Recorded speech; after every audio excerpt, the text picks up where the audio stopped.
نحمده ونصلي على رسوله الكريم اما بعد فاعوذ بالله من الشيطان الرجيم بسم الله الرحمن الرحيم سبحان الذي يسرى بعبده ليلا من المسجد الحرام إلى المسجد الأقصى الذي باركنا حوله لنريه من آياتنا إنه هو السميع البصير وآتينا موسى الكتاب وجعلناه هدى لبني إسرائيل ألا تتخذوا من دوني وكيلا ذرية من حملنا مع نوح إنه كان عبدا شكورا صدق اللہ العظیم۔ اس سے پہلے کہ ہم سورہ بنی اسرائیل کا ترجمہ شروع کریں، سورہ نحل کے آخری حصے میں ایک بڑی عظیم آیت آئی تھی کہ جس کے حوالے سے کسی قدر وضاحت ہونی چاہیے، لیکن چونکہ اس وقت میں چاہتا تھا کہ وقت کے اندر اس کا ترجمہ مکمل ہو جائے تو میں اس وقت رکا نہیں۔ یہ آیت نمبر 125 ہے سورہ مبارکہ کی ادع الی سبیل ربک بالحکمت والموعظۃ الحسنۃ وجادلھم باللتی ہی احسن۔ اصل میں اس میں دعوت اسلامی اور دعوت دین کے 3 مختلف لیولز کا تذکرہ ہے۔ عام طور پر اس کو ایک ہی چیز سمجھ کر لوگوں نے ترجمہ بھی کیا ہے، وضاحت بھی کی ہے، لیکن دقت نظر سے جائزہ لیا جائے تو چونکہ انسانوں میں مختلف قسم کے انسان ہیں تو دعوت و تبلیغ کے بھی اسی اعتبار سے مختلف گوشے کہہ لیجئے، مختلف لیولز کہہ لیجئے۔ مثلا یہ کہ انسانوں میں ایک چھوٹی بڑی ہی مائنورٹی ہوتی ہے جن کو ہم انٹیلیجنسیا کہتے ہیں۔ یہ وہ لوگ ہیں کہ جو عقل سے کام لیتے ہیں، کسی بات کو قبول کرتے ہیں تو پہلے عقل سے سمجھتے ہیں تب قبول کرتے ہیں، جذبات سے نہیں۔ اور یہ کہ کسی شے کو رد کرتے ہیں تو دلیل سے کرتے ہیں، اگر قبول کرتے ہیں تو دلیل سے، رد کرتے ہیں تو دلیل سے۔ یہ انٹلیکچوئل مائنورٹی آپ اسے کہیں یا انٹیلیجنسیا کہیں، یا یہ کہ اس کے لیے برین ٹرسٹ بھی ایک لفظ ہے کہ ہر معاشرے کے اندر اس طرح کے لوگ ہوتے ہیں، اور یہ ہوتے بہت کم ہیں تعداد میں، لیکن ڈیسائسو ہوتے ہیں۔ اس معاشرے کا جو بحیثیت مجموعی رخ ہے وہ یہ معین کرتے ہیں۔ عوام کی حیثیت جو ہے وہ ایسے ہے جیسے ایک انسان کے جسم میں ہاتھ پاؤں ہیں، اعضاء و جوارے ہیں، لیکن جو حیثیت ایک انسان کے جسم میں دماغ کی ہے وہ اس برین ٹرسٹ کی ہوتی ہے، انٹیلیجنسیا کی۔ یہ طبقہ جو ہے اس کو دعوت جو دی جائے تو ظاہر بات ہے کہ وہ واعظ سے نہیں، جذباتی نہیں، بالحکمہ، پختہ باتیں، عقلی دلائل، محکم باتیں، وہ حکمت جس کے بارے میں فرمایا گیا وَمَن یُؤْتَ الْحِکْمَةَ فَقَدْ أُوتِیَ خَیْرًا کَثِیرًا، سورہ بقرہ میں ہم پڑھا ہے۔ اور وہ حکمت کے جو 3 جگہ پر حضور صلی اللہ علیہ وسلم کی جو تعلیم و تربیت ہے اس کے مراحل میں سب سے اونچا مرحلہ بیان ہوا ہے، یتلو علیہم آیاتہ ویزکیہم ویعلمہم الکتاب والحکمہ۔ یہ حکمت جو ہے گہری باتیں، دانائی کی باتیں، عقل کی باتیں، مسلمہ اصول، ان کے حوالے سے یہ سمجھنا کہ کس شے کی اہمیت زیادہ ہے، کس شے کی اہمیت کم ہے، کیا چیز پرائمری امپورٹنس کی ہے، کیا سیکنڈری ہے، ان چیزوں کو جاننے والے لوگ جو ہیں، جو اصول پہچان لیتے ہیں، پھر اصولوں کو منطبق کرنا جانتے ہیں، تو ان کے لیے دعوت جو ہے وہ بھی بہرحال اسی سطح کی ہونی چاہیے کہ وہ دعوت جو ہے دلائل پر، براہین پر۔ جب قرآن کہتا ہے اپنے مخالفین سے ہاتھو برہانکم ان کنتم صادقین، لاؤ دلیل لاؤ، تو ظاہر بات ہے کہ پھر ان کے مخاطبین جو ہیں ان کو بھی حق پہنچتا ہے کہ وہ دلیل طلب کریں۔ اب اس کے لیے ظاہر بات ہے کہ وہی شخص یہ کام کر سکتا ہے جو خود اپنی ذہنی سطح کے اعتبار سے کافی بلند ہو چکا ہو، جس کا اپنا شعور بہت پختہ ہو چکا ہو۔ جب تک کہ وہ خود حکیم نہ ہو تو حکمت کے ساتھ دعوت کیسے دے گا؟ لیکن ایک ہے عام سطح لوگوں کی، عام لوگ جو ہیں جن کے دماغوں میں اس طرح کے کوئی فطور نہیں ہوتے، کوئی وہ عقل کی چھلنی لگی ہوئی نہیں ہوتی، ان کے جذبات جو ہیں اچھے، اگر جذبات اچھی بات کہی جائے تو جذباتی طور پر بھی اپیل ہو جاتی ہے۔ یوں سمجھیے کہ دل جو ہے ان کے کھلے ہیں، کھلی کتاب کے مانند ہیں، آپ جو چاہیں لکھ دیجئے، جیسے کھلی صاف سلیٹ ہے اس پر آپ نے جو چاہا لکھ دیا۔ ایسے لوگوں کے لیے یہ ہے کہ موعظۃ الحسنہ، ایک بات جو ہے اچھی بات ہو، خلوص سے ساتھ کہی جائے، وہ شخص یہ محسوس کرے کہ جو بات یہ کہہ رہا ہے مجھ پر دھونس نہیں جمانا چاہتا، اپنے علم کا روب نہیں ڈالنا چاہتا، بلکہ یہ در حقیقت میری خیر خواہی کی وجہ سے مجھ سے نفرت نہیں کرتا، میری تحقیر نہیں کر رہا ہے، جو یہ مجھ سے کہہ رہا ہے وہ خلوص سے کہہ رہا ہے۔ از دل خیزت بر دل ریزت، دل سے بات نکلے گی اور دل پہ جا اترے گی. یہ ہے موعظہ حسنہ. عوام الناس کے لیے دعوت جو ہے وہ اس لیول کے اوپر ہوتی ہے. وہ زیادہ عقلی اور منطقی اور بحثیں اور ان کے سامنے فلسفے کی جو ہے وہ کتابیں کھول کر آدمی بیٹھ جائے تو یہ گویا کہ ان پر ظلم ہے، یہ ان کے لیے تکلیف مالا یطاق ہے. تو سب سے اوپر کا لیول ہے ادعو الی سبیل ربک بالحکمہ، پھر ہے والموعظۃ الحسنہ عوام کے لیے. نمبر 3 وہ ہوتے ہیں کچھ لوگ معاشرے کے اندر کہ جو لوگوں کو گمراہ کرنے پر تلے ہوتے ہیں. مثلاً عیسائی مشنریز ہیں، انہیں تو خرچے ملتے ہیں، ان کے تنخواہیں ہیں، ان کے بجٹس ہیں، بڑی بڑی حکومتوں کی طرح کے بجٹ ان کے ہیں. ان کی ٹریننگ اس لیے ہو رہی ہے، انہیں خاص خاص ایشوز کے اوپر ٹرین کر کے بھیجا جاتا ہے مناظرہ کرنے کے لیے. قادیانیوں کا نظام ہے، بہائیوں کا نظام ہے. ان کے لیے یہ ہے کہ لوگوں کو ٹریننگ دے کر وہ مجادلے کے لیے، مناظرے کے لیے، بحث کے لیے، اس کے لیے ان کو تیار کیا گیا ہوتا ہے. یہ بات مان کر دینے والے نہیں ہوتے. آپ خلوص کے ساتھ ان سے بات کریں گے تو وہ در حقیقت وہ تو یوں سمجھیے کہ ادھار کھائے بیٹھے ہوتے ہیں اس پر کہ انہوں نے بات نہیں ماننی، بلکہ یہ کہ لوگوں کو گمراہ کرنا. ان کے ساتھ جدال کرنا پڑتا ہے، جو جھگڑنا بھی پڑتا ہے، بحث بھی کرنی پڑے گی. لیکن اس بحث میں بھی جو ہمارے ہاں مناظرے کا لفظ آیا ہے، قرآن مجید میں مناظرے کا لفظ نہیں آیا ہے، مجادلے کا لفظ آیا ہے.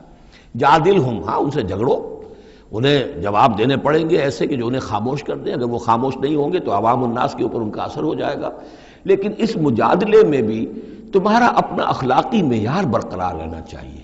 نیچے نہ اترو، گالم گلوچ پر نہ آ جاؤ، بہت گھٹیا انداز اختیار نہ کر لو، بلکہ جیسے کہا گیا کہ ان کے معبودوں کو گالیاں نہ دینی شروع کر دو، بلکہ یہ کہ ان میں بھی ہمیں آداب، اس کے اندر بھی آداب کو ملحوظ رکھتے ہوئے.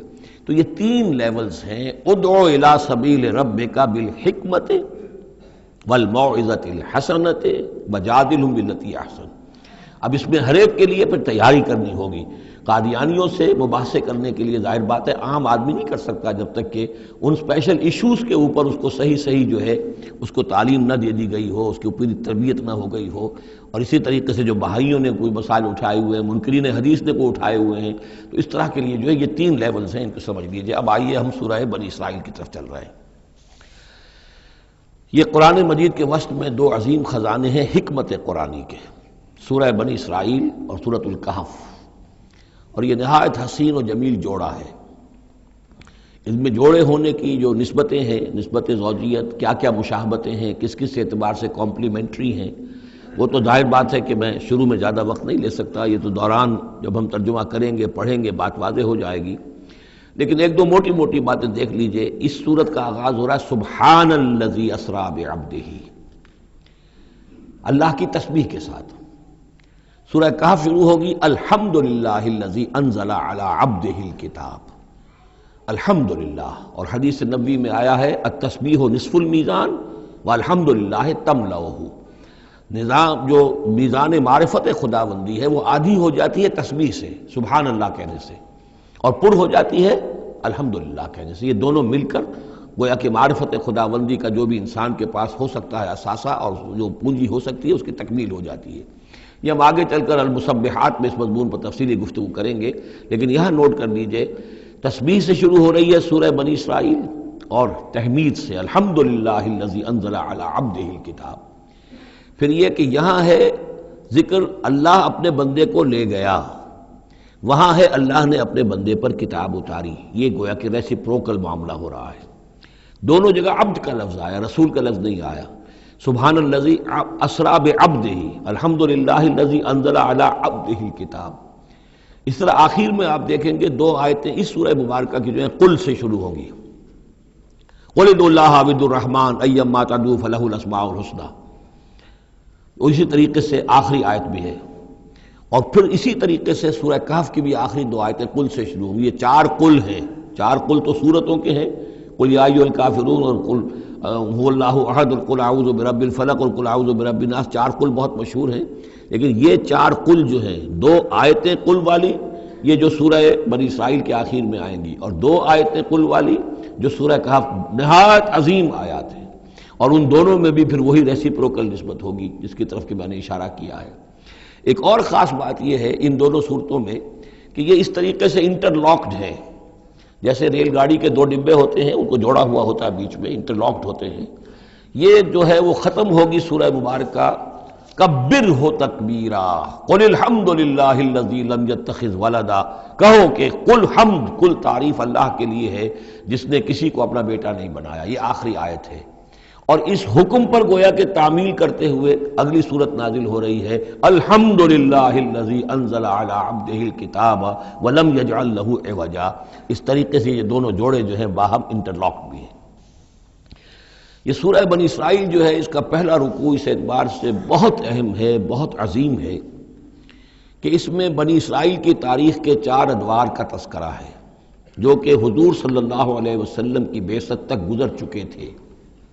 2000 برس کی تاریخ ان کی ہے، جس کو کہ 4 ادوار میں یہاں 4 آیتوں میں سمو کر بیان کر دیا گیا۔ اس کا ہمارے لیے فائدہ کیا ہے کہ ایک حدیث نبوی میں آیا ہے، لَيَأْتِيَنَّ عَلَىٰ أُمَّتِي مَا أَتَىٰ عَلَىٰ بَنِي إِسْرَائِيلَ حَزْوَ النَّعْلِ بِالنَّعْلِ، میری امت پر بھی وہ تمام حالات وارد ہو کر رہیں گے جو بنی اسرائیل پر وارد ہوئے، بالکل ایسے جیسے کہ ایک جوتی دوسری جوتی سے مشابہ ہوتی ہے۔ جوتیوں کا جوڑا زمین پر رکھا ہو تو آپ کو مختلف نظر آئیں گے، جوتیوں کے رخ جو ہیں وہ مختلف ہوں گے پنجوں کے حساب سے، لیکن اگر ان کے تلووں کو جوڑ دیں گے تو معلوم ہوگا کہ ان میں کوئی فرق نہیں ہے۔ تو اسی طریقے سے 4 ادوار امت مسلمہ، امت محمد صلی اللہ علیہ وسلم کی تاریخ کے گزر چکے ہیں۔ تو گویا کہ اپنے آپ کو سمجھنے کے لیے بھی یہ آئینہ جو ہے ان آیات میں جو تاریخ بنی اسرائیل کا آ رہا ہے وہ بہت مفید ہے۔ چنانچہ اس پر میں نے آج سے کوئی سن 74 کی بات ہے تو اب سمجھ لیجئے کہ اب 24 برس ہونے کو آ رہے ہیں یا 23 برس تو ہو ہی چکے ہیں۔ میں نے ایک مضمون لکھا تھا، وہ پھر پہلے تو اب چھپتا ہے چھوٹی شکل میں، وہ کتابچہ ہے تنظیم اسلامی کا تاریخی پس منظر، اور اس کے بعد ایک بڑی کتاب بھی اب آ چکی ہے، سابقہ اور موجودہ مسلمان امتوں کا ماضی، حال اور مستقبل، اردو میں وہ کتاب بھی موجود ہے جو اس موضوع پر ہے۔ لیکن اس ضمن میں جو کچھ مجھ پر کھلا ہے وہ در حقیقت ان آیات کے حوالے سے اور اس حدیث کی کنجی سے، وہ حدیث جو ہے گویا کہ وہ ایک کنجی کی حیثیت رکھتی تھی جس سے کہ میں نے ان آیات میں جو خزانہ مضمر ہے علم کا اور معرفت کا اور معلومات کا، اس کو میں نے کھولا ہے اللہ کے فضل و کرم سے۔ اب جو ہے انگریزی میں بھی یہ کتابچہ جو ہے چھوٹا بھی موجود ہے، rise and fall of the Muslim امہ، اور دوسری طرف انگریزی میں اب دوسری کتاب کی بھی ترجمانی آ گئی ہے، لیسنز فرام ہسٹری، اور وہ سب کے سب جیسا کہ میں نے عرض کیا یہاں سے ماخوذ ہے۔ سبحان الذی اسریٰ بعبدہ لیلا من المسجد الحرام الی المسجد الاقصی، پاک ہے وہ ذات کہ جو لے گئی راتوں رات اپنے بندے کو صلی اللہ علیہ وسلم مسجد الحرام سے، یعنی مکہ مکرمہ خانہ کعبہ کے پاس سے، الی المسجد الاقصی، دور کی مسجد کی طرف، یعنی یروشلم، بیت مسجد اقصی جو کہ قبلہ رہا ہے بنی اسرائیل کا، الذی بارکنا حولہ، جس کے ماحول کو ہم نے بابرکت بنایا ہے۔ یہ بابرکت اس اعتبار سے بھی ہے کہ بہت ہی یعنی دنیاوی اعتبار سے بھی بہت زرخیز علاقہ ہے، بہت اچھی آب و ہوا ہے، اور اس اعتبار سے بھی کہ یہاں سینکڑوں نبی آئے ہیں، حضرت ابراہیم کا مدفن بھی وہیں ہے، حضرت ابراہیم کا مسکن وہ رہا ہے، بہت سے انبیاء وہاں رہے ہیں، اور یہ جو مرکز رہا ہے یروشلم کا، ہیکل سلیمانی، یہ نہ معلوم کتنے نیک لوگ جو ہیں یہاں رہے ہیں اور یہاں پر عبادتیں ہوتی رہی ہیں، تو وہ پورا ماحول جو ہے روحانی اعتبار سے بھی مادی اعتبار سے بھی بڑا بابرکت ہے۔ یہ اشارہ ہو رہا ہے معراج کے سفر کی طرف، جس کے 2 حصے ہیں، ایک حصہ زمینی اور ایک حصہ پھر آسمان کی طرف۔ زمینی حصہ یہ ہے کہ مسجد حرام سے اور مسجد اقصی یروشلم تک حضور کو لے جایا گیا، اور اس کے بعد پھر وہاں سے جو ہے اسینٹ، جو اوپر اٹھنا جو ہے آسمانوں کی طرف کا سفر جو ہے وہ شروع ہوا ہے۔ قرآن مجید میں یہاں صرف اس پہلے حصے کا ذکر کیا ہے، اور اس کا خاص سبب کیا ہے؟ اس کا سبب یہ ہے کہ اب گویا کہ اعلان ہو رہا ہے کہ محمد الرسول اللہ صلی اللہ علیہ وسلم کو اللہ تعالیٰ ان دونوں دین کے جو توحید کے عظیم مراکز تھے ان کا متولی بنا رہا ہے، محمد کو اور ان کی امت کو صلی اللہ علیہ وسلم وعلی اصحابہ الصلاۃ والسلام۔ اس حوالے سے آپ کو وہاں لے جایا گیا، وہاں تمام انبیاء کرام ان کی ارواح وہاں جمع ہوئیں، جو بھی ان کو اللہ تعالیٰ نے اس کو جسد دیے ہوں گے، مثالی جسد دیے جن حقیقتوں کو ہم نہیں جان سکتے، یہ تمام جو ہے پھر متشابہات میں آ جائے گا۔ وہاں حضور نے ان کی امامت کی، پھر وہاں سے آسمان کی طرف آپ کا سفر کا جو ہے وہ عروج کا، معراج کا سفر شروع ہوا ہے۔ اس کا ذکر قرآن مجید میں اس دوسرے حصے کا جو ہے وہ پھر سورۃ النجم میں آئے گا مختصر طور پر، یہاں صرف اس کے زمینی حصے کا ذکر ہے۔ سبحان الذی اسریٰ بعبدہ لیلا من المسجد الحرام الی المسجد الاقصی الذی بارکنا حولہ لنریہ من آیاتنا، تاکہ ہم دکھائیں اسے اپنے بندے کو محمد کو صلی اللہ علیہ وسلم اپنی آیات۔ انہ هو السمیع العلیم، یقیناً سمیع البصیر، یقیناً وہی اللہ ہے سب کچھ سننے والا، سب کچھ دیکھنے والا۔ اب اس کے بعد وہ جو مرکز تھا وہاں پر، چونکہ بنی اسرائیل کی تاریخ کا وہ مرکز رہا ہے، حضرت سلیمان علیہ السلام نے اس کو تعبیر کیا تھا، تو اب ان کی تاریخ کا حوالہ شروع ہو رہا ہے۔ وَآتَيْنَا مُوسَى الْكِتَابَ، اور ہم نے موسیٰ کو کتاب دی تھی یعنی تورات۔ وَجَعَلْنَاهُ هُدًى لِبَنِي اسرائیل، اور ہم نے اسے بنایا تھا ہدایت نامہ، رہنمائی بنی اسرائیل کے لیے۔ وہ ہدل للناس اس معنی میں نہیں تھی کہ تمام نوع انسانی کے لیے ہو، بلکہ وہ در حقیقت بنی اسرائیل کے لیے ہدایت نامہ۔ وَجَعَلْنَاهُ هُدًى لِبَنِي اسرائیل أَلَّا تَتَّخِذُوا مِن دُونِي وَكِيلًا، اور اس کی تعلیم کا لب لباب اور خلاصہ، توحید کا اصل جو جوہر ہے، مغز ہے، وہ کیا ہے؟ اللہ کے سوا کسی کو کارساز نہ سمجھو، مت پکڑو کسی اور کو میرے سوا کارساز، کسی پر تمہارا بھروسہ، کسی پر توکل نہ ہو میرے سوا۔ یہ توحید کا لب لباب ہے اور خلاصہ ہے۔ ذریۃ من حملنا مع نوح، اے وہ لوگوں جو اولاد ہو ان کی جن کو ہم نے اٹھایا تھا نوح کے ساتھ، سوار کیا تھا کشتی میں نوح کے ساتھ۔ حضرت نوح علیہ السلام کے 3 بیٹے، سام، حام، یافس، اور ظاہر بات ہے سام ہی کی نسل ہے یہ کہ جس میں حضرت ابراہیم کی پیدائش ہوئی، اور انہی کی نسل ہے یہ بنی اسرائیل۔ تو گویا کہ یہاں ذکر ہو رہا ہے کہ وہ جو لوگ حضرت نوح علیہ السلام کے ساتھ بچا لیے گئے تھے ان کی کشتی میں، انہی میں سے ایک کی نسل تم ہو۔ ذریۃ من حملنا مع نوح انہ کان عبدا شکورا، یقیناً وہ ہمارا بہت ہی شکر گزار بندہ تھا حضرت نوح علیہ السلام کے بارے میں۔ وَقَضَيْنَا إِلَىٰ بَنِي إِسْرَائِيلَ فِي الْكِتَابِ لَتُفْسِدُنَّ فِي الْأَرْضِ مَرَّتَيْنِ، اور ہم نے یہ پہلے ہی متنبہ کر دیا تھا بنی اسرائیل کو کتاب میں کہ 2 مرتبہ تم زمین میں بڑا فساد مچاؤ گے۔ وَلَتَعْلُنَّ عُلُوًّا كَبِيرًا، اور بہت ہی تم سرکشی کرو گے، بہت بڑی سرکشی کرو گے۔ یعنی 2 ادوار تم پر ایسے آئیں گے، شرارتیں کرو گے، سرکشی کرو گے، دین سے دور ہو جاؤ گے، لہو و لعب میں مبتلا ہو جاؤ گے، عیاشیوں کے اندر، اور اس میں تمہارا جو ہے اللہ تعالیٰ کی طرف سے پھر تمہارے اوپر عذاب کے کوڑے برسیں گے۔ اب یہاں پہ بٹوین دی لائن یہ ہے کہ اس سے پہلے ان کا ایک دور آیا کہ جس کے اندر ان کو اللہ تعالیٰ نے ان پر رحمتیں فرمائیں۔ کیونکہ ہم کچھ چیزیں پڑھ چکے ہیں تاریخ بنی اسرائیل کے ضمن میں، وہ ذہن میں رکھیے۔ حضرت موسیٰ علیہ السلام لے کر نکلے بنی اسرائیل کو مصر سے، تو یہ 1400 قبل مسیح کی بات ہے۔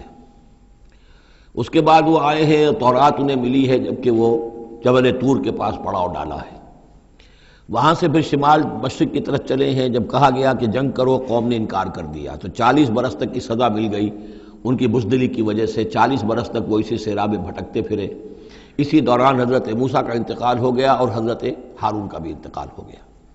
لیکن پھر صحرا میں جو نسل پیدا ہوئی وہ پلی بڑھی، وہ ہمت والی تھی، مشقت دیکھی ہوئی تھی اس نے پھر جنگ کی اور جہاد کیا۔ حضرت یوشع ابن نون جو خلیفہ اول تھے حضرت موسیٰ علیہ السلام کے، ان کی سرکردگی میں تو فلسطین فتح کر لیا۔ پہلا شہر جو فتح ہوا وہ اریحا یا جریکو ہے، تو آج بھی موجود ہے وہ شہر۔ اس کے بعد انہوں نے کچھ عرصے کے اندر پورا فلسطین فتح کر لیا۔ لیکن غلطی یہ کی کہ اس میں ایک مرکزی حکومت نہیں بنائی، بہت سے 12 حکومتیں، 12 قبیلے تھے، جیسے 12 چشمے ان کو دیے گئے تھے، 12 حکومتیں بنا لی۔ پھر آپس میں لڑنے بھی لگے، طوائف الملوکی ہوئی۔ تو آس پاس کے جو مشرک اور کافر قومیں تھیں سیریا وغیرہ میں اور آس پاس اردن کے رہنے والی، انہوں نے پھر جو ہے ان کے اندر ریشہ دوانی شروع کی، اور ایک دور یہ آیا کہ اس میں ان کو بہت سے لوگوں کو اپنے گھروں سے نکال دیا گیا، اور وہ لوگ بڑی زوال سے دوچار ہو گئے۔ تب انہیں ہوش آیا، انہوں نے سیموئیل نبی جو ان کے تھے ان سے کہا کہ ہمارے لیے سپہ سالار مقرر کیجئے، ایک سپہ سالار ہو تاکہ اس کے پیچھے ہم سب کے سب 12 کے 12 قبیلے جمع ہو کر جنگ کریں، تو پھر یہ کہ اپنے دشمنوں پر فتح حاصل ہو۔ یہ وقفہ تقریباً 300 برس کا ہے، جس کے بعد وہ جنگ ہوئی ہے طالوت اور جالوت کی، اور حضرت طالوت نے جالوت کو قتل کیا۔ پھر حضرت داؤد منظر پر آ گئے، پھر طالوت، حضرت داؤد اور حضرت سلیمان، یہ 3 ان کی حکومتیں ہیں تقریباً 100 برس پر پھیلی ہوئی۔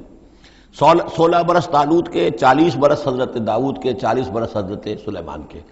یہ گویا کہ ان کی خلافت راشدہ ہے۔ جیسے ہمارے یہاں حضرت ابوبکر کا دور مختصر ہے، پھر حضرت عمر، پھر حضرت عثمان رضی اللہ تعالی عنہم، یہ مل کر جو ہمارے ہاں بنتے ہیں 24 برس 3 خلافتوں کے، ان کے ہاں یہ 100 برس کا عرصہ ہے۔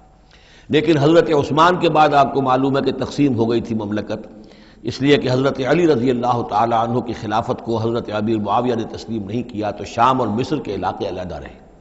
بالکل اسی طرح ہوا وہاں پر بھی کہ حضرت سلیمان کے بعد ان کے دو بیٹوں میں جو مملکت تقسیم ہو گئی، ایک شمالی مملکت تھی جس کا نام اسرائیل تھا اور سامریہ اس کا دارالخلافہ تھا، ایک جنوبی تھی یہودا اور وہ اس کا جو ہے یا یروشلم اس کا دارالخلافہ۔ تو اس طریقے سے دو ملک یہ بن گئے۔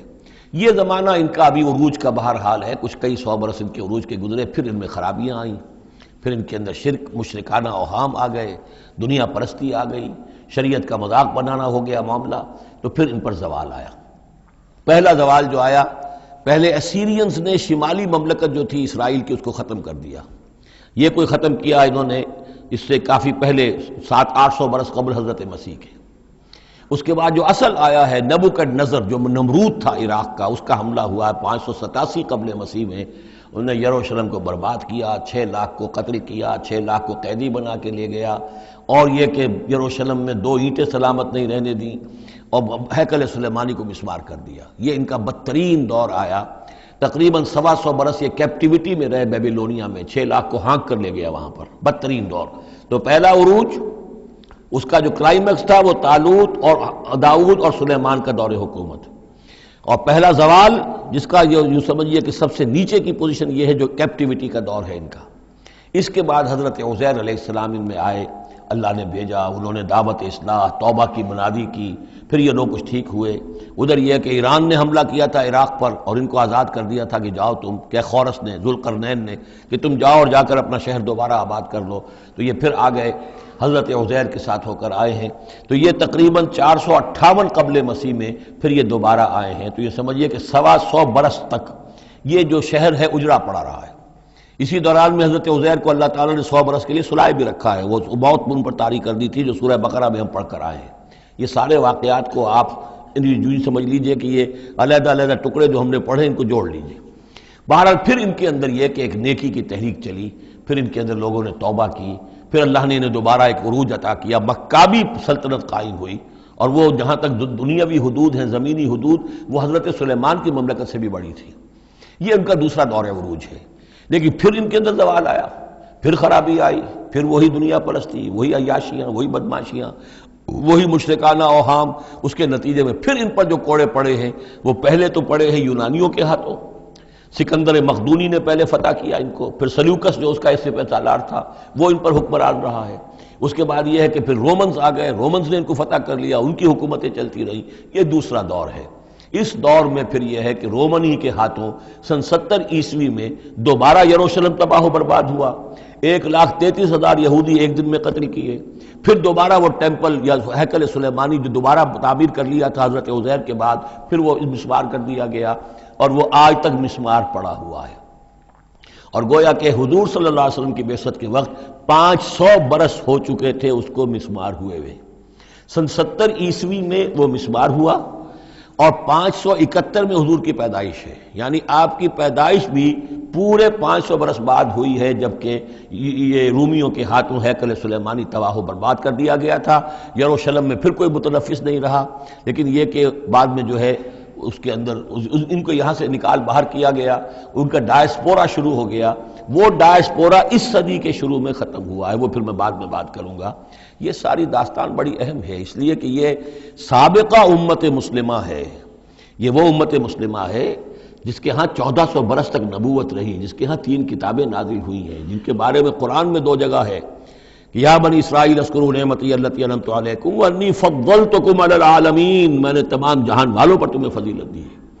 تو اسی طریقے سے پھر ان کو معزول جب کرنے کے بعد ہم سامنے آئے ہیں تو حضور نے بتایا وہی کچھ تم پر بھی ہوگا اور وہی کچھ ہم پر بھی ہوا ہے۔ ہمارا بھی پہلا عروج عربوں کی زیر قیادت تھا، پھر زوال آیا، پہلے پٹائی ہوئی کروسیڈرز کے ہاتھوں، پھر جو پٹائی ہوئی ہے، بڑی پٹائی جو ہوئی ہے وہ ہوئی ہے پھر ہلاکو اور چنگیز کے ذریعے سے، فتنہ تاتار۔ اس کے بعد پھر جو ہے وہ قیادت بدل گئی، عربوں کی قیادت کے بجائے ترکوں کی قیادت آ گئی۔ وہ وہی لوگ جنہوں نے لاکھوں کروڑوں مسلمان قتل کیے پھر وہ ایمان لے آئے، پھر اسلام لے آئے، انہی کے ذریعے کی مختلف حکومتیں بنی، ترکان تیموری اور ترکان صفوی اور ترکان سلجوقی اور ترکان عثمانی۔ لیکن اس کے بعد پھر ان پر بھی زوال آیا، وہ ہم نے دیکھ لیا اس صدی میں گریٹ اوٹومان امپائر جو ہے اس صدی کے شروع میں ختم ہو گئی، اور ہم پر بھی جو دوسرا جو دور آیا عذاب کا وہ یورپ کی قوموں کے ذریعے سے آیا، کہیں انگریز آ گئے، کہیں فرانسیسی آ گئے، کہیں اطالوی آ گئے، کہیں اسپینیئرز آ گئے، کہیں ڈچ آ گئے، تو جیسے کہ یہودیوں پر بھی دوسرا عذاب جو آیا تھا وہ گریکس اور رومنز کے ہاتھوں، اسی طریقے سے مسلمانوں پر بھی دوسرا زوال کا دور جو آیا ہے وہ یورپین کولونیل پاورز کے ہاتھوں آیا۔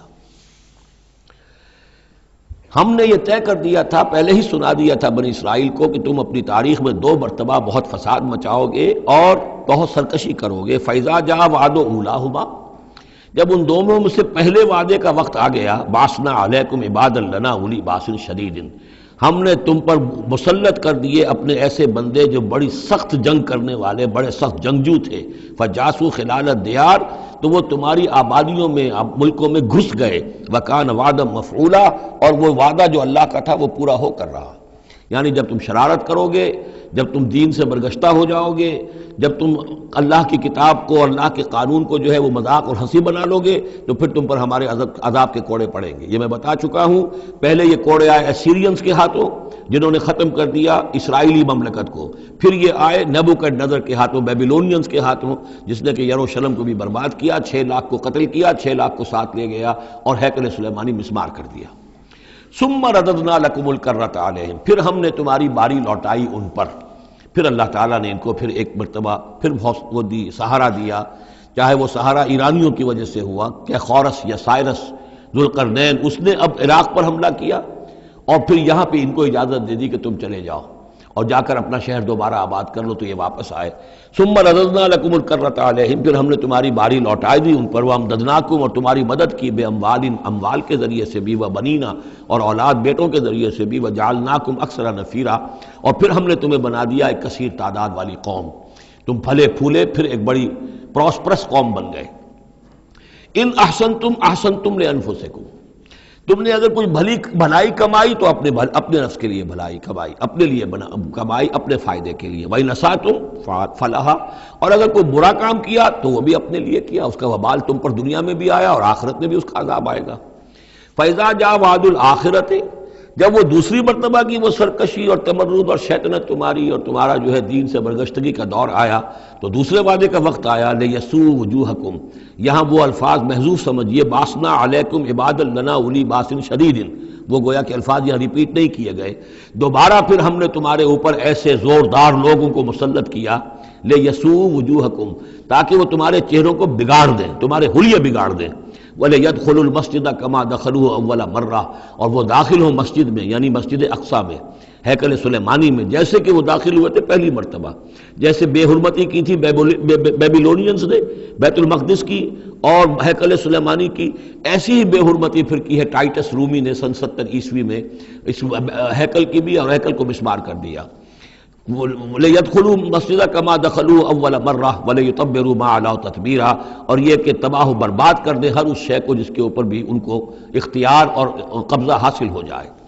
عَسَىٰ رَبُّكُمْ أَن يَرْحَمَكُمْ، یہ دور گزر چکے 2000 برس، یعنی ان کا سیکنڈ جو سمجھیے کہ زوال کی انتہا تھی وہ چلی آ رہی تھی 500 برس سے محمد الرسول اللہ صلی اللہ علیہ وسلم کی بعثت کے وقت تک، ایک عروج، ایک زوال، پھر عروج، پھر زوال، اور زوال کو 500 برس ہو گئے تھے جبکہ حضور کی بعثت ہوئی اور یہ قرآن نازل ہوا۔ ان حالات میں کہا جا رہا ہے عسیٰ ربکم ان یرحمکم، تمہارا رب اب بھی تم پر رحم فرمانے کو تیار ہے، ممکن ہے کہ تمہارا رب تم پر رحم کرے۔ وَإِنْ عُدْتُمْ، اگر تم نے وہی روش اختیار کی، وہی کفر کیا، وہی حق کو ماننے سے انکار کیا اور اعراض کیا، عدنا، پھر ہم وہی کچھ کریں گے جو ہم نے پہلے کیا تھا۔ وَجَعَلْنَا جَهَنَّمَ لِلْكَافِرِينَ حَصِيرًا، اور ہم نے کافروں کے لیے جہنم کو تو باڑا بنا رکھا ہے، جیل تو بنا رکھی ہے ہم نے جو ان سب کا احاطہ کر لے گی، جس طرح کہ جانوروں کے باڑے میں بند کر دیا جاتا ہے، اسی طریقے سے قید خانہ ہم نے تیار کر رکھا۔ آخرت کا قید خانہ تو ہے ہی، اس دنیا میں بھی تم پر عذاب کے کوڑے برسیں گے۔ ان ھذا القرآن یہدی للتی ہی اقوم، دیکھو اب یہ قرآن جو ہم نازل کر رہے ہیں اپنے بندے محمد پر صلی اللہ علیہ وسلم، یہ گویا کہ اب شاہ درا ہے، اللہ کی رحمت میں داخل ہونا ہے تو اس سے داخل ہونا ہوگا، اس کو مانو تو تمہارے لیے اللہ کی رحمتوں کے دروازے پھر کھل جائیں گے۔ جو بھی اللہ نے وعدے کیے ہیں اپنے اس آخری نبی اور ان کی امت کے لیے، تم بھی اس میں شامل ہو جاؤ گے، انہی کی برکتوں سے تم بھی حصہ پاؤ گے۔ ان ھذا القرآن یہدی للتی ہے اقوم، یقیناً یہ قرآن ہے جو اب راستہ دکھا رہا ہے اور رہنمائی کر رہا ہے اس راہ کی طرف جو سب سے سیدھی ہے، اقوم۔ وَيُبَشِّرُ الْمُؤْمِنِينَ، اور بشارت دیتا اہل ایمان کو، الذین یعملون الصالحات، جو نیک عمل بھی کریں، ان لہم اجرا کبیرا، کہ ان کے لیے بہت بڑا اجر ہے، وان الذین لا یؤمنون بالآخرہ۔ اب دیکھیے جہاں بھی وہ بات آتی ہے عمل کی خرابی کی تو ایمان بالآخرہ کا تذکرہ، اور وہ لوگ کہ جو ایمان نہیں رکھتے آخرت پر، اعتدنا لہم عذابا علیما، ان کے لیے تو ہم نے فراہم کیا ہوا ہے دردناک عذاب۔ یہ پہلا رکوع 10 آیات کا بہت ہی اہم ہے تاریخی اعتبار سے، اور اس کو سمجھنا چاہیے۔ یہ خد و خال یہ ہماری ہی گویا کہ امت مسلمہ ایک ہم ہیں، الحمدللہ امت محمد میں شامل ہے، لیکن یہ بھی ایک امت مسلمہ تھی، یہ سابقہ امت مسلمہ ہے، اور ابھی یہ ختم نہیں ہوئی ہے، موجود ہے۔ اگر ڈپوزڈ ہے، معزول کر دی گئی ہے، وہ دوسری بات ہے، اور تقریباً 2000 برس سے یہ بڑے سختیوں کے اندر تھی، لیکن اب تقریباً 100 برس سے یہ ابھر کر آ گئی ہے، اور یوں سمجھیے کہ اب 2 پتنگیں اوپر چڑھ رہی ہیں۔ ایک سابقہ امت مسلمہ کی 1917 سے چڑھنی شروع ہوئی، بالفور ڈکلریشن، 1948 میں اسرائیل بن گیا، 1967 میں اسرائیل کی جو توسیع ہو گئی، 1991 میں آپ کو معلوم ہے کہ جو اس کا اربوں میں ایک ہی دشمن ہو سکتا تھا جس سے اسے خطرہ تھا، عراق، اس کا برکس نکال دیا گیا۔ اب وہ اس پورے علاقے کے اندر تو ایک اتنی بڑی طاقت ہے کہ کسی عرب ملک کے اندر یہ جرت نہیں ہے کہ وہ اسرائیل کا مقابلہ کر سکے۔ لیکن یہ کہ امت مسلمہ میں بھی رینائسنس شروع ہوا ہے، یہ بھی اپنے انتہائی زوال کو پہنچ چکی تھی اس صدی کے آغاز میں۔ پہلی جنگ عظیم کے بعد جب سلطنت عثمانیہ ختم ہوئی، خلافت ختم ہو گئی 1924 میں، تو اس کے بعد سے یہاں بھی ایک رینائسنس شروع ہو چکا ہے۔ یہاں بھی پھر آزادی کی تحریکیں چلیں، پھر جو ریوائیول کی تحریکیں، احیائی تحریکیں، جماعت اسلامی کی تحریک، اخوان کی تحریک، مخزومی پارٹی، اسی طریقے سے جو ایران میں تھے فدائی، یہ تحریکیں چل رہی ہیں۔ تو اس کو بھی جاننا بہت ضروری ہے کہ یہ جو صدی ہماری گزری ہے، اب ختم ہو رہی ہے، اس صدی کے دوران ہمارا ایک زوال کا عمل بھی چل رہا تھا، اور ایک یہ کہ ایک نئی ایک ترقی کی طرف بھی ہم آگے بڑھے ہیں رفتہ رفتہ۔ یہ دونوں پروسیس سائیڈ بائی سائیڈ، مرج البحرین یلتقیان بینہما برزخ لا یبغیان، یہ دونوں عمل چل رہے ہیں۔ ان تمام چیزوں کا صحیح اندازہ ہونا چاہیے، ذہن میں خاکہ ہونا چاہیے، تاکہ کوئی شخص دین کی خدمت کر رہا ہو تو اسے معلوم ہو زمان و مکان کے اعتبار سے میں کہاں ہوں، کس جگہ کھڑا ہوں، ماضی کیا ہے، سامنے کیا ہے، داہنے بائیں کیا حالات ہیں۔ تو یہ ساری چیزیں جو ہیں ان کو سمجھنا بہت ضروری ہے۔ چنانچہ وہ جو میں نے چند کتابوں کا تذکرہ کیا ان کو غور سے پڑھیے، 2 مختصر ہیں، 2 ذرا اس سے بڑی ہیں۔ وَيَدْعُو الْإِنسَانُ بِالشَّرِّ دُعَاءَهُ بِالْخَيْرِ، اور انسان پکار بیٹھتا ہے شر جبکہ وہ پکار رہا ہوتا ہے اپنے نزدیک خیر۔ یعنی جب انسان دعا کرتا ہے اللہ یوں کر دے، اسے یہ معلوم نہیں کہ یہ اس کے لیے شر ہے، مانگ رہا ہے۔ جیسا کہ ہم پڑھ چکے سورہ بقرہ میں، عسیٰ ان تکرہوا شیئا وہو خیر لکم، اے اللہ یہ چیز مجھ سے دور کر دے، جو چیز تم ناپسند کرتے ہو حقیقت میں اس میں تمہارا خیر ہے۔ وَعَسَىٰ أَن تُحِبُّوا شَيْئًا وَهُوَ شَرٌّ لَكُمْ، اور ہو سکتا ہے تم کسی شے کو پسند کرو اور اس میں تمہارے لیے شر ہے۔ اللہ یعلم وانتم لا تعلمون، اللہ جانتا ہے تم نہیں جانتے۔ اصل بات کیا کہ اللہ کے حوالے کیا جائے، تفویض الامر، اے اللہ تیرے حوالے، سپردم بے تو مایا خیشرا تو دانی حساب کم و بیشرا، تیرے علم میں جو چیز میرے لیے خیر ہے وہ فیصلہ فرما دے، چاہے مجھے اچھی لگے یا بری لگے، لیکن تیرے علم میں۔ اللہم انی استخیرک بعلمک واستقدرک بقدرتک واسألک من فضلک العظیم، میں تو تیری قدرت سے قدرت چاہتا ہوں، تیرے علم سے خیر چاہتا ہوں، مجھے کیا پتا کس شے میں خیر ہے کس میں شر ہے، تو جانتا ہے۔ لیکن انسان کیا ہے، وہ تو اپنی عقل کو آگے رکھتا ہے، اے اللہ یوں کر دے، ایسا ہو جانا چاہیے، حالانکہ اس کو نہیں معلوم کہ بے وقوف جو شے مانگ رہا ہے وہ اس کے لیے خیر نہیں ہے، شر ہے۔ وَيَدْعُو الْإِنسَانُ بِالشَّرِّ دُعَاءَهُ بِالْخَيْرِ، اور انسان مانگ بیٹھتا ہے اپنے لیے شر جبکہ وہ مانگ رہا ہوتا ہے اپنے تئیں، اپنے خیال میں، اپنے ذوق میں خیر۔ وَكَانَ الْإِنسَانُ عَجُولًا، اور انسان بہت جلد باز ہے، اس جلد بازی کی وجہ سے، شارٹ سائٹڈنس کی وجہ سے وہ شر کو خیر، خیر کو شر سمجھ بیٹھتا ہے۔ وَجَعَلْنَا اللَّيْلَ وَالنَّهَارَ آیَتَيْنِ، اور ہم نے رات اور دن کو 2 نشانیاں بنا دیا ہے۔ فَمَحَوْنَا آیَةَ اللَّيْلِ، تو ہم نے رات والی نشانی کو تو تاریک بنا دیا، اسے مٹا دیا، محو کر دیا. وجعلنا آیۃ النہار مبصرۃ، اور دن والی نشانی کو ہم نے سجھانے والی بنا دیا، روشن کر دیا. لتبتغوا فضلا من ربکم، تاکہ اس روشنی کے اندر تم اپنے رب کا فضل تلاش کرو، تمہاری جو معاشی جد و جہد ہے اس کے لیے بھاگ دوڑ کر سکو.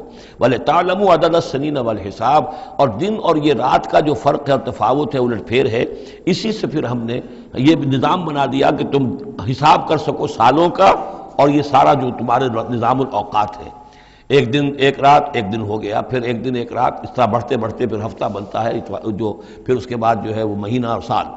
وَكُلَّ شَيْءٍ فَصَّلْنَاهُ تَفْصِيلًا، اور ہم نے ہر چیز کو پوری طرح کھول کھول کر بیان کر دیا ہے. وَكُلَّ إِنسَانٍ أَلْزَمْنَاهُ طَائِرَهُ فِي عُنُقِهِ، اور ہر انسان کے ہم نے چپکا دیا ہے اس کی قسمت یا اس کی نحوست یا اس کی خوشبختی یا اس کی جو بھی ہے بدقسمتی، یہ سب چیزیں انسان کی اپنی گردن میں ہم نے کہیں چپکا دی ہیں. اب اللہ جانے کہ یہ کوئی واقعتاً اس کی کوئی مادی حقیقت بھی ہے، شاید ہے، یہ سب ہو سکتا ہے، کچھ ممکن نہیں کہ پھر ہمیں کہیں معلوم ہو کہ یہاں پر کوئی چیز ہے، اونوقی اس کی گردن میں کوئی شے ہے کہ جو ہم نے وہاں پہ لٹکا دی ہے. وَكُلَّ إِنسَانٍ أَلْزَمْنَاهُ طَائِرَهُ، اور طائر کا لفظ جو آتا ہے عام طور پر تو نحوست کے لیے آتا ہے، لیکن یہ کہ اس کے ساتھ یہ جو بھی قسمت ہے، کسی کا مقسوم ہے، جو بھی اس کو ملنا ہے، یہ ساری چیزیں جو ہیں انسان کی، وہ ہر انسان کے ساتھ گویا کہ اس کی وہ کتاب الکتاب میں سے اللہ تعالیٰ نے جو اس کا کھاتا ہے، اس کا ڈیبٹ کریڈٹ وہ یہاں پر لگا دیا ہے. وَنُخْرِجُ لَهُ يَوْمَ الْقِيَامَةِ كِتَابًا يَلْقَاهُ مَنشُورًا، اور ہم نکال لیں گے اس کے لیے قیامت کے دن اسے ایک کتاب کی شکل میں جسے وہ پڑھے گا، کھلی ہوئی کتاب. یعنی یہیں پر شاید وہ کوئی لگا ہوا ہے، کوئی ریکارڈر ہے کہ جس کے اندر وہ سارے ہمارے افعال و اعمال ریکارڈ ہو رہے ہیں، چاہے وہ کتنا ہی مائکروسکوپک ہو، اور اس کے بعد اس کو نکال کر جو ہے وہ رکھا جائے. یہ ایک چپ کے اندر، آپ کو معلوم ہے چپسی کا تو سارا کھیل اس وقت دنیا میں چل رہا ہے، اس میں آپ کی پوری زندگی کی فلم موجود ہے، آپ نے ایک ایک حرف جو زبان سے نکالا وہ موجود ہے، آپ کے ذہن میں جو جو خیالات آتے رہے وہ موجود ہے، آپ کے دل میں جو جو نیتیں پروان چڑھتی رہی وہ موجود ہے. وہ ایک چپ جو ہے کفایت کرے گا. وَكُلَّ إِنسَانٍ أَلْزَمْنَاهُ طَائِرَهُ فِي عُنُقِهِ وَنُخْرِجُ لَهُ يَوْمَ الْقِيَامَةِ كِتَابًا يَلْقَاهُ مَنشُورًا، اور کہہ دیا جائے گا اقرأ کتابک، خود پڑھ لو اپنی کتاب، یہ اپنا اعمال نامہ خود پڑھ لو. كَفَىٰ بِنَفْسِكَ الْيَوْمَ عَلَيْكَ حَسِيبًا، تم خود بھی آج کافی ہو کہ حساب کر لو، ڈیبٹ کریڈٹ کا حساب جوڑ لو، یہ سارا تمہارے سامنے تمہارا کچا چٹھا موجود ہے. مَنِ اهْتَدَىٰ فَإِنَّمَا يَهْتَدِي لِنَفْسِهِ، جو کوئی بھی ہدایت پر آتا ہے، ہدایت کو اختیار کرتا ہے تو وہ اپنے بھلے کے لیے، اپنے فائدے کے لیے. وَمَنْ ضَلَّ فَإِنَّمَا يَضِلُّ عَلَيْهَا، اور جو گمراہ ہوتا ہے ظاہر بات ہے وہ اپنے اوپر ہی اس کا وبال لے گا، گمراہ ہوتا ہے اپنے اوپر، اپنے خلاف، اپنے اوپر ہی وبال لے گا. وَلَا تَزِرُ وَازِرَةٌ وِزْرَ أُخْرَىٰ، اور دیکھو نہیں ہوگی کوئی جان اٹھانے والی کسی اور کے جان کے بوجھ کو، ہر ایک کو اپنا بوجھ خود اٹھانا ہے. جو بھی آپ کے اعمال کا انبار ہے وہ آپ کے کندھوں پر ہوگا، کوئی اور نہیں اٹھا سکے گا. وَمَا كُنَّا مُعَذِّبِينَ حَتَّىٰ نَبْعَثَ رَسُولًا وَمَنْ ضَلَّ وَلَا تَزِرُ وَازِرَةٌ وِزْرَ أُخْرَىٰ وَمَا كُنَّا مُعَذِّبِينَ حَتَّىٰ نَبْعَثَ رَسُولًا. یہ میں نے پہلے بھی حوالہ دیا تھا، آج یہ اللہ کی سنت رہی ہے کہ کسی قوم کے اوپر عذاب ہلاکت، عذاب استیصال، چھوٹے عذاب تو آتے رہتے تھے، لیکن یہ کہ بڑا عذاب جس سے کہ قوم کو نسیہ منسیہ کر دیا جائے، جیسے قوم نوح اور قوم ہود اور قوم صالح پر آئے وغیرہ، ان کے بارے میں اللہ کا قانون یہ ہے کہ جب تک رسول کو نہ بھیج دیا جائے، رسول حق کا حق ہونا واضح نہ کر دے، کوئی اشتباہ نہ رہے، حق مبرہن ہو جائے، اتمام حجت ہو جائے. رسلا مبشرین و منذرین لئلا یکون للناس علی اللہ حجت بعد الرسل، پھر اس کے بعد عذاب آتا تھا. وما كنا معذبین حتی نبعث رسولا، ہم عذاب دینے والے نہیں رہے ہیں جب تک کہ رسول نہ بھیج دیں. وَإِذَا أَرَدْنَا أَن نُهْلِكَ قَرْيَةً أَمَرْنَا مُتْرَفِيهَا، اور جب ہم فیصلہ کر لیتے تھے کہ کسی بستی کو یا کسی علاقے کے رہنے والوں کو ہلاک کرنا ہے تو پھر ہم کھلی چھوٹ دے دیتے تھے اس کے جو مرفہ الحال لوگ ہوتے تھے، دولت والے، پیسے والے، ان کی رسی دراز کرتے تھے. فَفَسَقُوا فِيهَا، وہ خوب ادھم مچاتے تھے، فسق و فجور، لہو و لعب، عیاشیاں، بدماشیاں، اس کا بازار گرم کر دیتے تھے. فحق علیہ القول، یہاں تک کہ وہ گویا کہ بھٹی پوری طرح دہک جاتی تھی اور وہ بستی یا وہ علاقہ جو عذاب الہی کا پورے طور پر مستحق ہو جاتا تھا. وحق علیہ القول فدمرناها تدمیرا، تو پھر ہم اسے، اس بستی کو اکھاڑ کر پٹخ دیتے تھے، اللہ کی طرف سے عذاب آ جاتا تھا. یعنی یہ بتایا جا رہا ہے کہ عذاب آنے میں سب سے بڑا حصہ جو ہوتا ہے کسی قوم کے سرمایہ داروں کا ہوتا ہے، ان کی رنگ رلیاں، ان کے جو بھی ان کے عیش اور ان کی عیاشیاں اور ان کی بدماشیاں جو ہیں، در حقیقت وہ عوام اگر روک نہیں رہے تو وہ بھی مجرم ہو گئے۔ ہاں جو روکنے والے ہیں، نہیں منکر کرنے والے، ان کو اللہ تعالیٰ بچا لیتا ہے، ورنہ یہ کہ جن لوگوں نے ان کو روکا نہیں، گویا کہ وہ انہی کے حکم میں ہے۔ وَكَمْ أَهْلَكْنَا مِنَ الْقُرُونِ مِنْ بَعْدِ نوح، اور کتنی ہی نسلوں اور قوموں کو ہم نے ہلاک کیا ہے نوح کی قوم کے بعد۔ وَكَفَى بِرَبِّكَ بِذُنُوبِ عِبَادِهِ خَبِيرًا بَصِيرًا، اور آپ کا رب کافی ہے لوگوں کے گناہوں سے واقف ہونے کے اعتبار سے، وہ جانتا ہے۔ کفا بربک بذنوب عبادہ خبیرا بصیرا، خبیر اور بصیر ہونے کے اعتبار سے خوب جانتا ہے کس نے کیا کمایا ہے، کس نے کون کون سے گناہ جو ہیں اپنے نامہ اعمال میں درج کرائے ہیں۔ یہ جو اب آیتیں آ رہی ہیں یہ اس موضوع پر، اگرچہ یہ موضوع جو ہے قرآن مجید میں بار بار آتا ہے، لیکن یہ مقام اس موضوع کے لیے ذروۂ سنام ہے قرآن کا، چوٹی یہ ہے اس موضوع پر۔ وہ موضوع کیا ہے؟ من کان یرید العاجلۃ عجلنا لہ فیہا ما نشاء لمن نرید، جو کوئی عاجلہ کا طلبگار بنتا ہے، اس دنیا ہی کا طالب ہے، یہیں کا عیش، یہیں کا آرام، یہیں کی دولت، یہیں کا نام، یہیں کی شہرت، یہیں کا اقتدار، بس یہیں کا چاہیے، یہی چاہیے۔ من کان یرید العاجلۃ، جو ارادہ کر رہا ہے اسی کا، عجلنا لہ فیہا، تو ہم جلد دے دیتے ہیں اسے اس میں سے، کچھ دولت دے دیں گے، کچھ اور شہرت دے دیں گے، کچھ دنوں کے لیے وزیر اعظم بنا دیں گے، کچھ اور کر دیں گے، ان کی محنت جو ہے اس کو کسی نہ کسی درجے میں کامیاب کر دیں گے، لیکن دو شرطوں کے ساتھ۔ ما نشاء لمن نرید، جتنا ہم چاہیں گے اور جس کے لیے چاہیں گے۔ یہ ضروری نہیں کہ ہر شخص جو دنیا کا طالب ہے دنیا اسے مل ہی جائے۔ بہت سے ایسے لوگ ہوتے ہیں وہ ساری عمر اپنے آپ کو ہلکان بھی کر دیتے ہیں، دنیا پھر بھی ہاتھ نہیں آتی، ایسا بھی ہوتا ہے۔ یہ اللہ کا فیصلہ ہوتا ہے، جتنا ہم چاہتے ہیں، جس کو چاہتے ہیں، دنیا میں اس کی محنت کا نتیجہ دے دیتے ہیں۔ من کان یرید العاجلۃ عجلنا لہ فیہا ما نشاء لمن نرید ثم جعلنا لہ جہنم، پھر چونکہ وہ طالب دنیا کا تھا اس میں سے ہم نے انہیں دے دیا جتنا چاہا، پھر اس کے لیے ہم جہنم مقرر کر دیتے ہیں، یصلاھا مذموما مدحورا، اس میں وہ داخل ہوگا مذمت زدہ ہو کر اور دھکے دیے جا کر۔ اب دوسری طرف ومن اراد الآخرۃ، اب یہ ہے اصل شے جس کو لٹمس ٹیسٹ میں کہتا ہوں۔ ہر شخص اپنے گریبان میں جا کے میں طالب آخرت ہوں یا طالب دنیا ہوں۔ دنیا کی بجائے یہ لفظ عاجلہ آیا ہے، دنیا بھی مؤنث ہے، ادنا قریب کی شے کو کہتے ہیں ادنا، اور اس کا مؤنث دنیا۔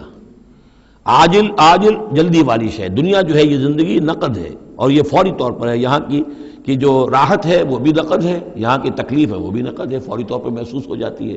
آخرت کی راحت بھی ابھی وہ بعد میں آنے والی شے ہے، اور وہاں کا عذاب بھی بعد میں آنے والا، اس لیے وہ آخرہ ہے۔ تو آخرہ کے مقابلے میں یا دنیا کا لفظ آئے گا یا عاجلہ کا لفظ آئے گا۔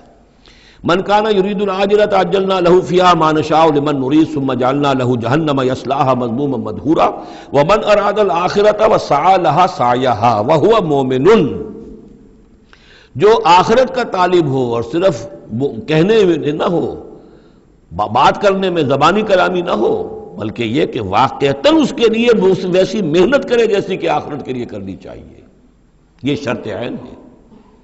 وسعی لہا سعیہا، اس دنیا کے لیے کتنی بھاگ دوڑ کرتے ہو، اس کے ساتھ ذرا مقابلہ کرو، آخرت اس کے مقابلے میں کتنی قیمتی ہے، کتنی بھاگ دوڑ اس کے لیے ہونی چاہیے۔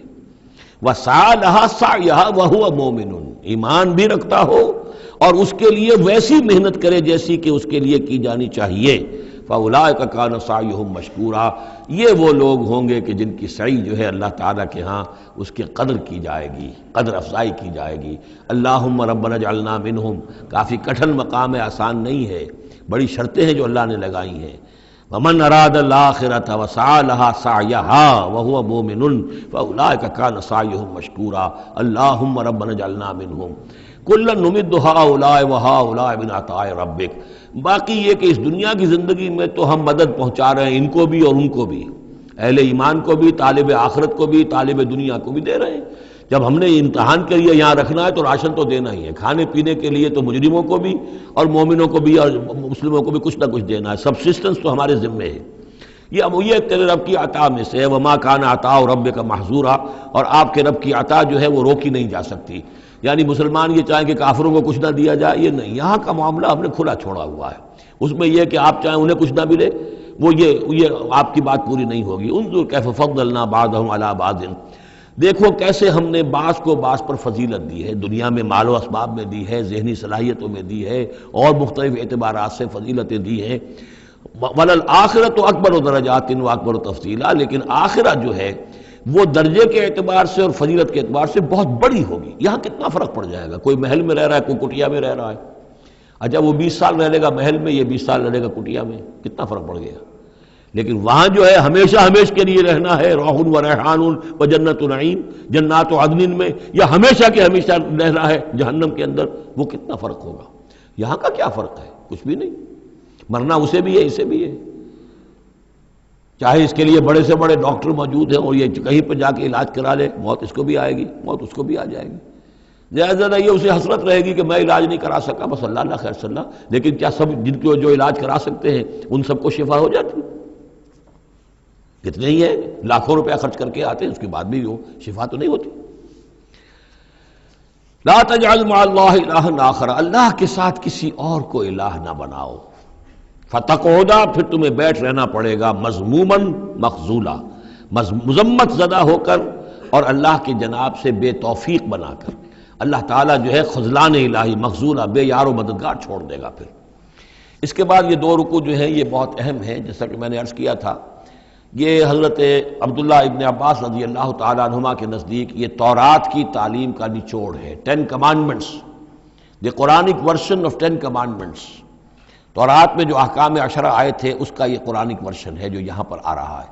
اس کا خلاصہ ہم پہلے پڑھ چکے ہیں سورہ انعام کے آخری حصے میں، یہاں ذرا وہی باتیں ہیں کہ ذرا تفصیل سے آئی ہیں۔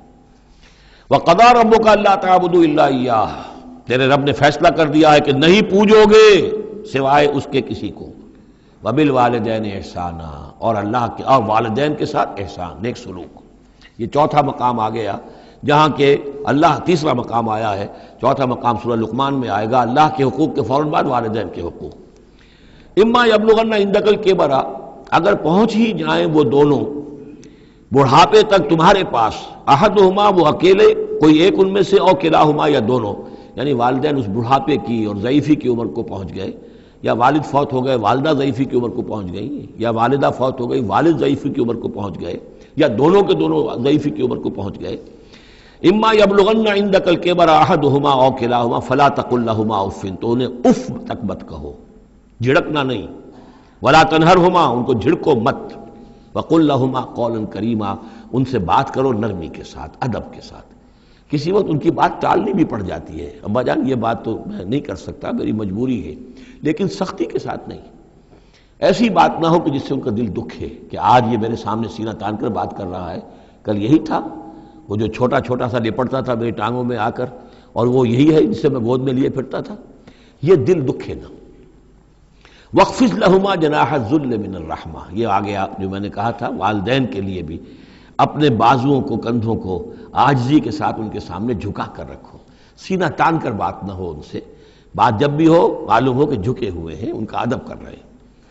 وَقُلْ رَبِّ ارْحَمْهُمَا كَمَا رَبَّيَانِي صَغِيرًا، اور دعا کیا کرو کہ اے میرے رب ان پر رحم فرما دونوں پر، جیسے کہ انہوں نے ہمیں پالا، مجھے پالا جب کہ میں چھوٹا سا تھا، میں تو سب سے زیادہ ضعیف تھا، کمزور تھا، میرے لیے غذا کا، میرے آرام کا، مجھے تکلیف ہو تو تڑپتے یہ تھے، تو اے پروردگار اب ان کے احسانات کا میں کیا بدلہ چکا سکتا ہوں، میں تجھ ہی سے درخواست کرتا ہوں کہ جو کچھ احسانات انہوں نے مجھ پر کیے ہیں تو ان کو، ان کے طفیل، تو ان کی خطائیں بخش دے اور ان پر رحم فرما۔ وَقُلْ رَبِّ ارْحَمْهُمَا كَمَا رَبَّيَانِي صَغِيرًا ربکم عالم بما فی نفوسکم، تمہارا رب واقف ہے خوب جو کچھ تمہارے دلوں میں ہوتا ہے۔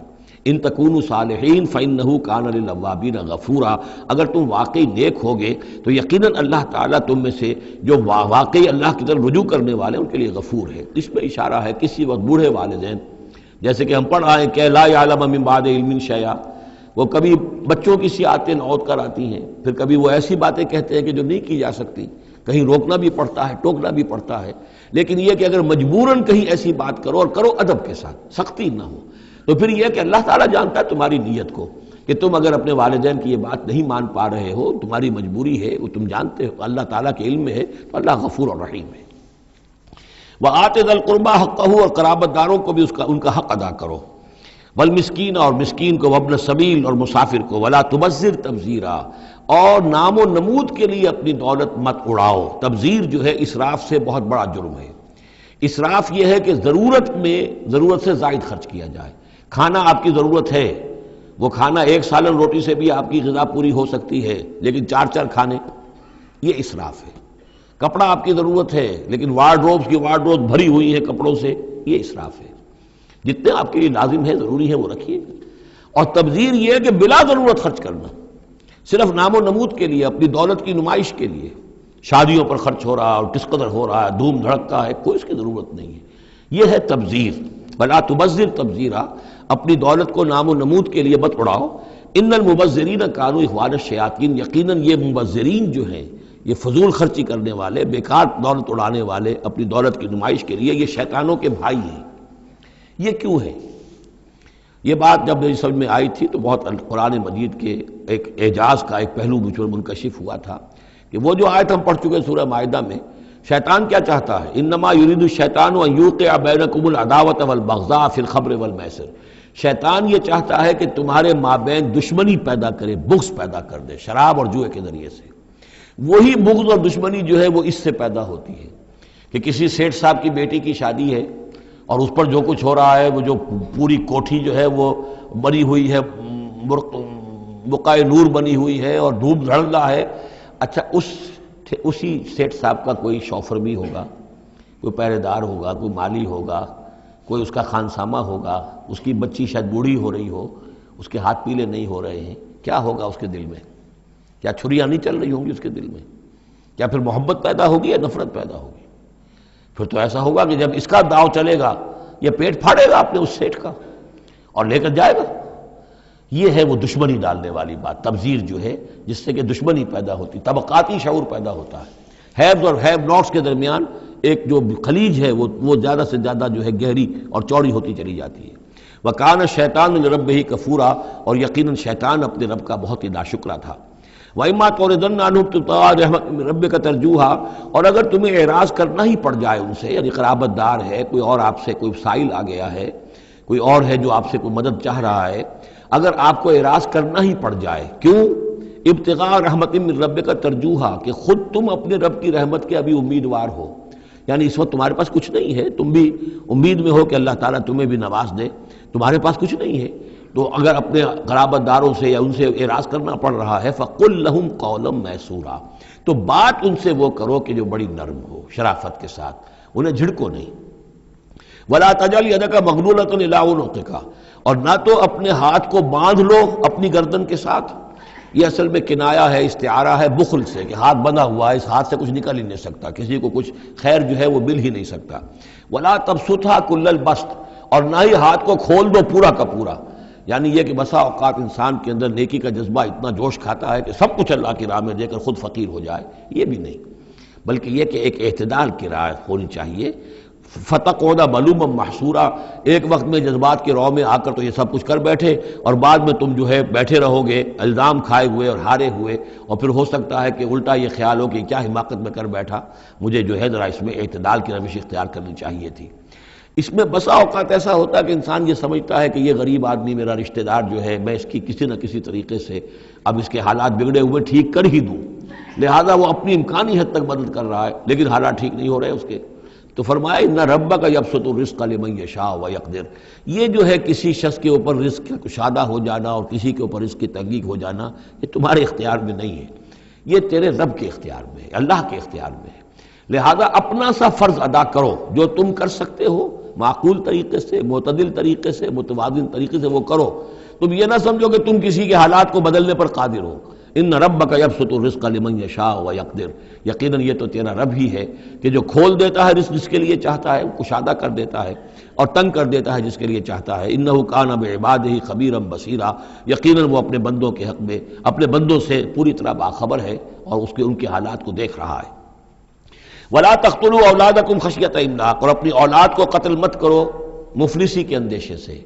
اب یہ جو ہمارے ہاں برتھ کنٹرول کی پوری تحریک ہے پوری دنیا میں، اور مالتھوس صاحب کے زمانے سے جو تحریک چلی تھی، اور یہ کنٹرول جو ہے آبادی کا، پاپولیشن کنٹرول، تو اگرچہ ہم یہ تو نہیں کہہ سکتے کہ اس کی ساری شکلیں حرام مطلق ہیں، بعض شکلیں اس کی جائز ہیں، اور اس کے لیے ہم صرف یہ کہہ سکیں گے کہ وہ مکروہات میں شامل ہیں، لیکن یہ کہ ایک تحریک کی حیثیت سے در حقیقت یہ نفی ہے ایمان کی۔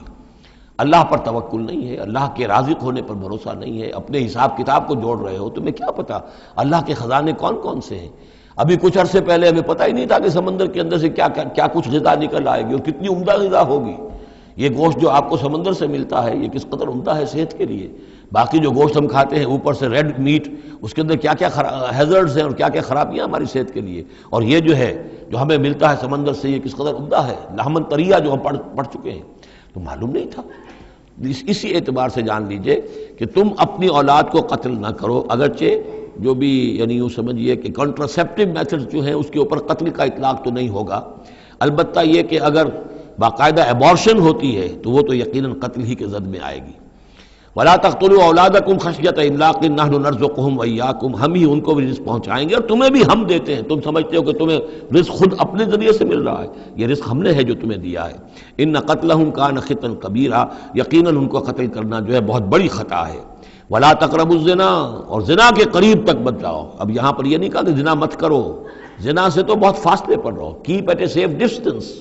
وَلَا تَقْرَبُوا الزِّنَا، اس کے قریب تک نہ جاؤ، إِنَّهُ كَانَ فَاحِشَةً وَسَاءَ سَبِيلًا، یقیناً یہ بہت بے حیائی کا کام ہے اور بہت ہی برا راستہ ہے۔ وَلَا تَقْتُلُوا النَّفْسَ الَّتِي حَرَّمَ اللَّهُ إِلَّا بِالْحَقِّ، اور مت قتل کرو اس جان کو، انسانی جان کو جسے اللہ نے محترم ٹھہرایا ہے مگر حق کے ساتھ۔ حق کیا ہے؟ قاتل کو قتل کیا جائے گا، اس کی جان لے لی جائے گی، اس کے قتل کے بدلے خون کے بدلے خون، یا مرتد ہے اس اسلامی ریاست میں اسے قتل کر دیا جائے گا، یا یہ کہ زانی یا زانیہ ہے شادی شدہ اس کو رجم کیا جائے گا، یا یہ ہے کہ اور بھی کوئی قتل کی جو ہے جس کے اوپر یہ کہ عائد ہو جائے، کافر ہے حربی ہے، ہر کافر نہیں، جس کے ساتھ اعلان جنگ ہے اسے قتل کیا جائے گا، یہ ہے بالحق۔ ومن قتل مظلوما، اور جسے قتل کر دیا گیا مظلوم طور پر بغیر یعنی کسی حق کے ظلم سے، فقط جعلنا لولیہ سلطانا، تو اس کے ولی کو ہم نے ایک اختیار دیا ہے، اس کے اختیار ہے اب جو مقتول ہے اسلامی قانون میں اس کے ورثاء کو اختیار حاصل ہے، چاہے تو وہ قاتل کی جان لے لے، اصرار کریں اس پر کہ ہم خون کا بدلہ خون، جان کا بدلہ جان لیں گے، چاہے اسے معاف کر دیں، اور چاہے تو خون بہا لے کر اور جو رقم لے کر جو ہے اس کو معاف کر دیں۔ یہ تین شکلیں ہیں لیکن اختیار ان کے پاس ہے، حکومت کے پاس نہیں ہے، کوئی جج یہ فیصلہ نہیں کر سکتا، کوئی صدر مملکت جو ہے اس کا مختار نہیں ہے، جو ہمارے دستور میں ان کو اختیار دے رکھا ہے وہ اسلام کے صریح منافی ہے۔ یہ تو در حقیقت اختیار ہے صرف مقتول کے ورثاء کا۔ فلا یسرف فی القتل، تو وہ بھی قتل میں حد سے تجاوز نہ کرے، یہ نہ کرے کہ ایک آدمی قتل کیا اس کے قبیلے والوں نے ہم ان کے 10 قتل کریں گے، نہیں، یہ نہیں، بلکہ یہ کہ ایک قاتل جو ہے در حقیقت قتل کے بدلے اسی قاتل کی جان لی جائے گی۔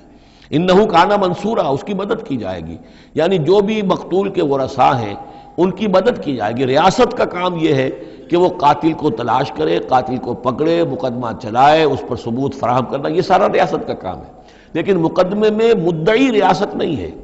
ہمارے ہاں غلطی یہ کہ اسٹیٹ ورسس وہ قانون جو مقدمہ بنتا ہے اس میں مدعی حکومت ہوتی ہے، یہ نہیں ہے، ریاست نہیں ہے، بلکہ مدعی جو ہے وہ مقتول کے ورثاء ہیں اسلام میں قتل کے مقدمات میں۔ وَلَا تَقْرَبُوا مَالَ الْيَتِيمِ إِلَّا بِالَّتِي أَحْسَنُ، یہ آیت ہم پہلے بھی پڑھ چکے ہیں، اور یتیم کے مال کے قریب تک بھی مت آؤ مگر بہترین طریقے سے، اس کی حفاظت کرو اور اس کو سنبھال کر رکھو، اس کو ضائع نہ کرو، اسے کھانے اور ہڑپ کرنے کی کوشش نہ کرو، حتیٰ یبلغ اشدہ، یہاں تک کہ وہ اپنی پوری قوت کو پہنچ جائے، پوری جوانی کو پہنچ جائے، سمجھ کو پہنچ جائے، بالغ ہو جائے۔ وَأَوْفُوا بِالْعَهْدِ، اور عہد کو پورا کرو، ان العہد کان مسئولا، یقیناً عہد جو ہے معاہدہ جب بھی ہو جائے اس کے بارے میں مسئولیت ہے اللہ کے ہاں، جواب دہی کرنی پڑے گی، باس پرس ہوگی۔ وَأَوْفُوا الْكَيْلَ إِذَا كِلْتُمْ، اور جب بھی تم ناپو تو پورا ماپو، پیمانہ پورا بھرو۔ وَزِنُوا بِالْقِسْطَاسِ الْمُسْتَقِيمِ، جب تولو تو پوری سیدھی ترازو کے ساتھ تولو۔ ذَلِكَ خَيْرٌ وَأَحْسَنُ تَأْوِيلًا، یقیناً یہی بہتر ہے اور انجام کے اعتبار سے بھی دیانتداری کے ساتھ پورا ناپ کر پورا تول کر اگر تم دے رہے ہو معاملہ، تو پھر جو بقیت اللہ ہے، پھر جو بھی اللہ کی طرف سے تمہیں نفع ہو جائے گا اس میں بہت برکت ہوگی، اس میں بہت خیر ہوگا۔ احسن تاویلا ولا تخف ما ليس لك به علم ان السمع والبصر والفؤاد كل اولئك كان عنه مسؤولا۔ اس آیہ مبارکہ کے بارے میں انشاءاللہ کچھ تفصیل سے مجھے گفتگو کرنی ہے، وہ ہم کل کریں گے۔ بارک اللہ لی ولکم فی القرآن العظیم ونفعنی وإیاکم بالآیات والذکر الحکیم۔